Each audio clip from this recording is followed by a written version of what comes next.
Well, I think every organization in baseball is looking for pitching right now. So there's a market for pitching, clearly. We are excited to add Tommy because he induces an impressive combination of swing and miss and ground balls. He can get outs in multiple ways. He can handle righties and lefties, and he gives our pen a different look. We were looking for someone that can get outs in leverage spots, and he has a history of doing that, and he's performed as one of the better relievers in all of baseball over the last couple of years. So we're excited to add him to our group. We think he gives us a different look, and we think he gives AJ and Fett another, talented option back there, in addition to the guys that we already have who pitched really well last year.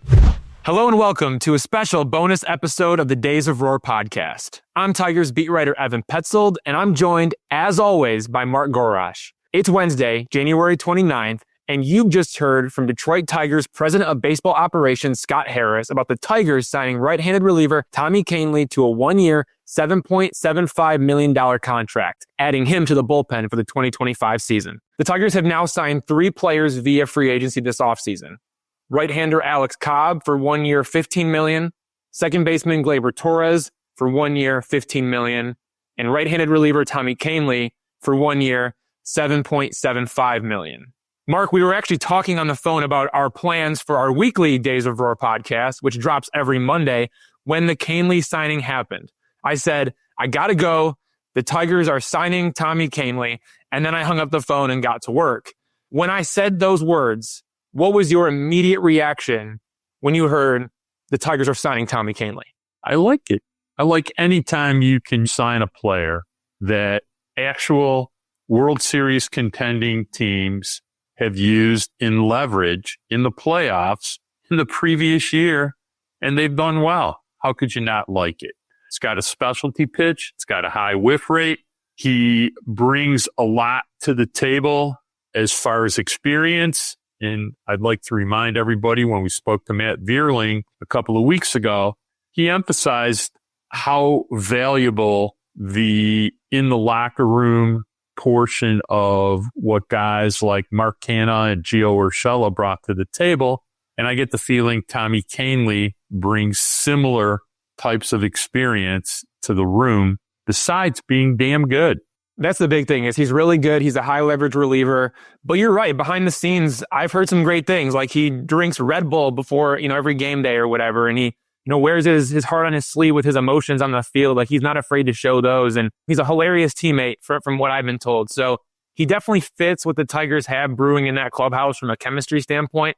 I think he'll get along just great. But you're right. Like, it's the performance that matters here with Tommy Kahnle. And that's why I'm a big fan of this signing.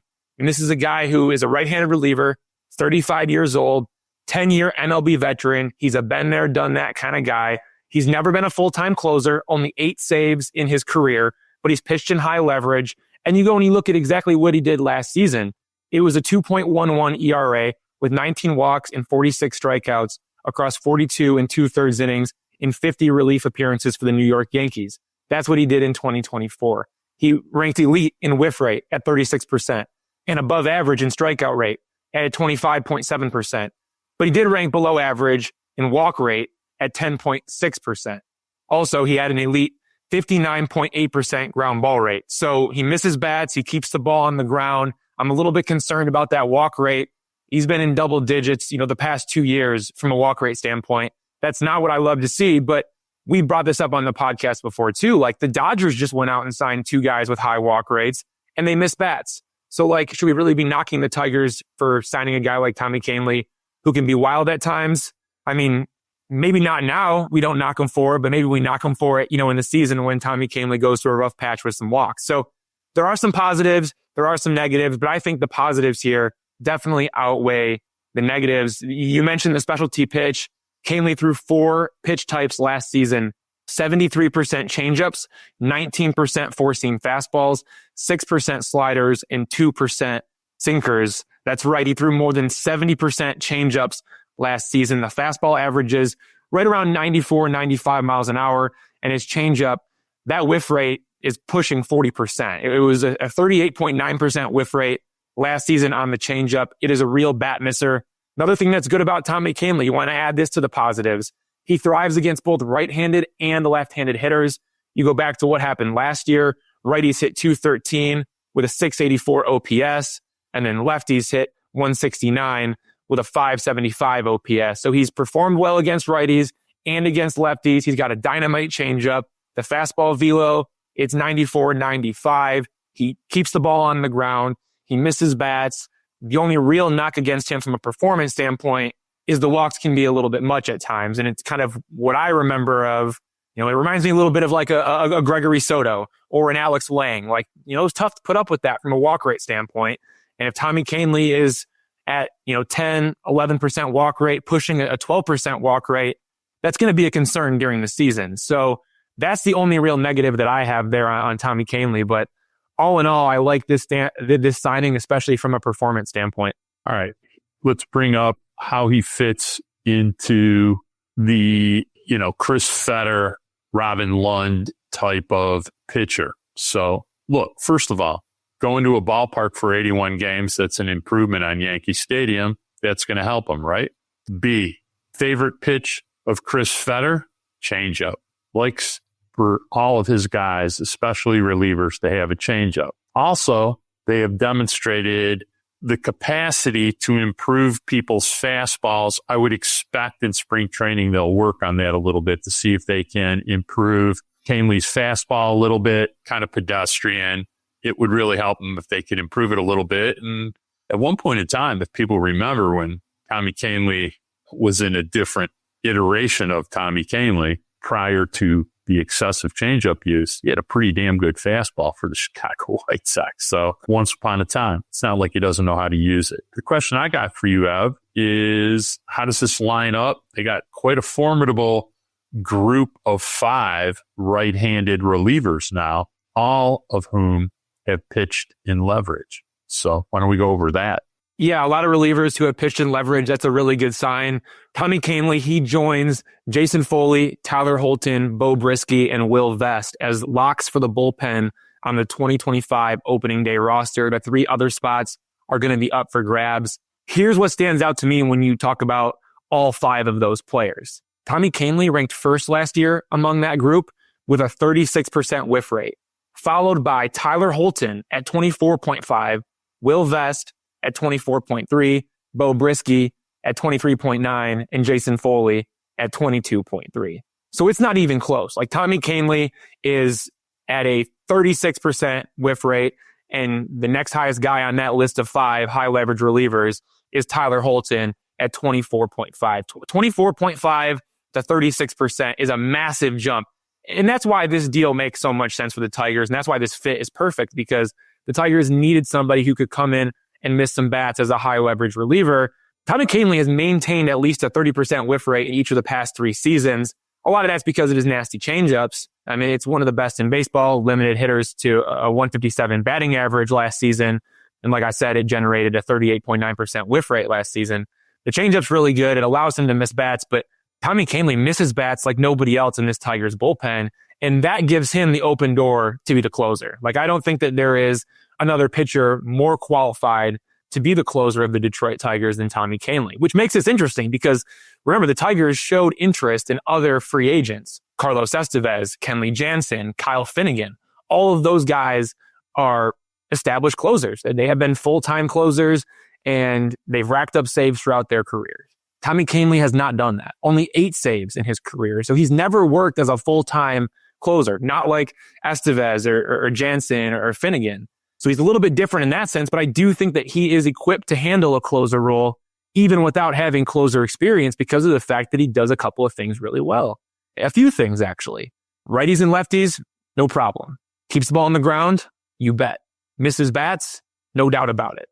The only red flag there is that, yeah, he walks some guys. And but he has 3 of the 4. When I look at a closer, I want a guy who can get both-handed hitters out, somebody who misses bats, somebody who keeps the ball on the ground, and somebody who limits walks.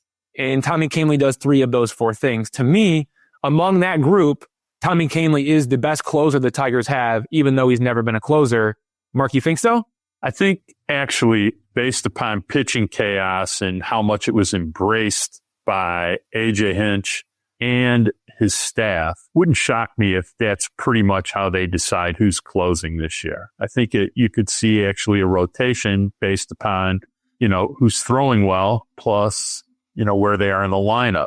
Let me ask you this. Could you see Jason Foley still closing games if he's throwing well? For sure. In certain situations, no doubt. But again, if you had to pick one guy to trust in the ninth inning, in the biggest moment, in a general situation, I feel like Tommy Kahnle is probably that guy, which speaks to the importance of this signing.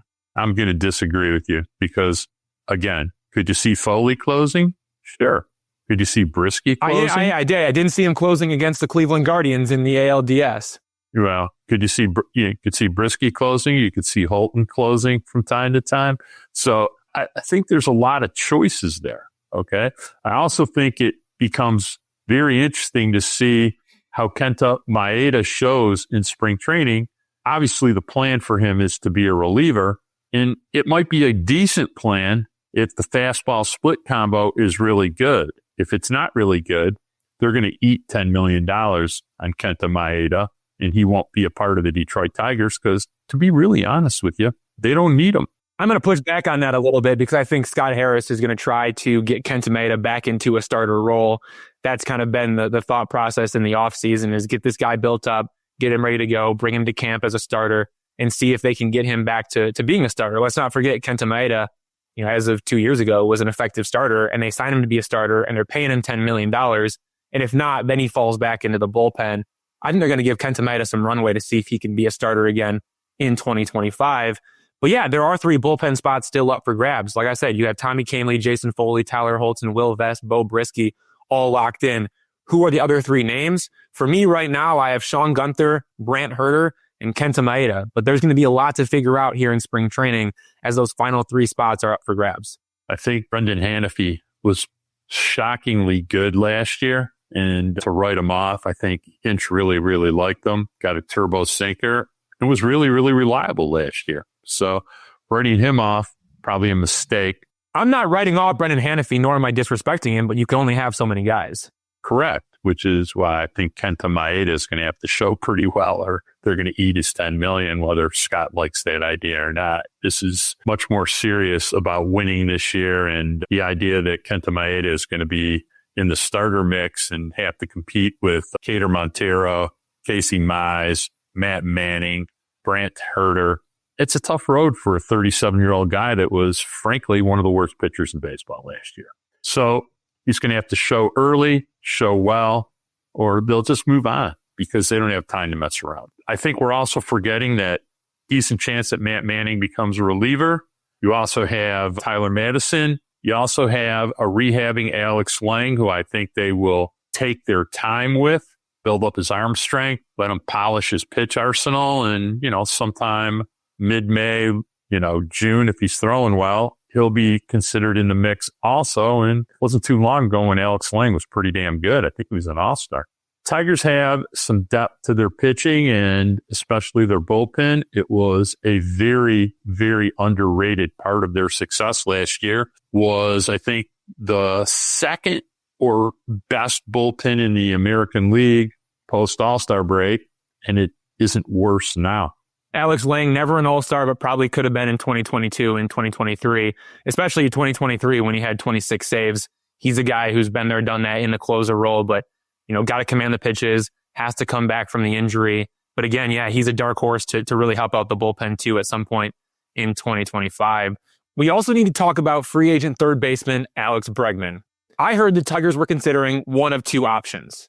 Option 1, top-tier reliever and mid-tier position player, such as Kenley Jansen and Ha-Sung Kim. Option 2, mid-tier reliever and top-tier position player, such as Tommy Kahnle and Alex Bregman. That's what I reported last week at Freak.com. It was those 2 scenarios, either top-tier reliever and mid-tier position player, or mid-tier reliever and top-tier position player.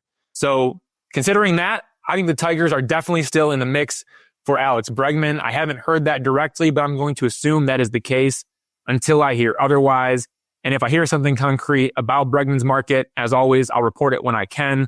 The latest I heard, it sounds like it's between the Tigers, Houston Astros, Toronto Blue Jays, maybe the Chicago Cubs. I wouldn't bank on the Boston Red Sox getting him at this point, not unless they increase their offer, but that could happen. So it's still a 5-team race for Bregman, who would really complete the Tigers offseason and make them favorites to win the American League Central. Another thing to note too is Ha-Sung Kim signed a 2-year, $29 million contract with the Tampa Bay Rays on Wednesday, which includes an opt-out clause after the 2025 season.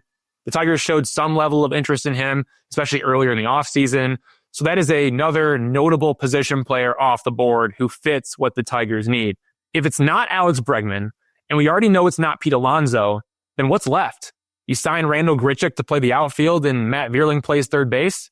Because that would be the next best situation if the Tigers don't land Bregman and still want to add another right-handed hitting position player. At this point, to me, it's Bregman or bust. The Tigers need to be all in, and only time will tell what happens in the Bregman saga. But the Tigers went out and got Tommy Kahnle, which still leaves the door open for them to go out there and get a top-tier position player. And the only top-tier position player left, it's Alex Bregman. All I have to say before we sign off is the famous quote of Evan Petzold: you can either lead the market or you can follow the market. And Mark Gorash likes to say the Chris Stapleton line of nobody wins, afraid of losing.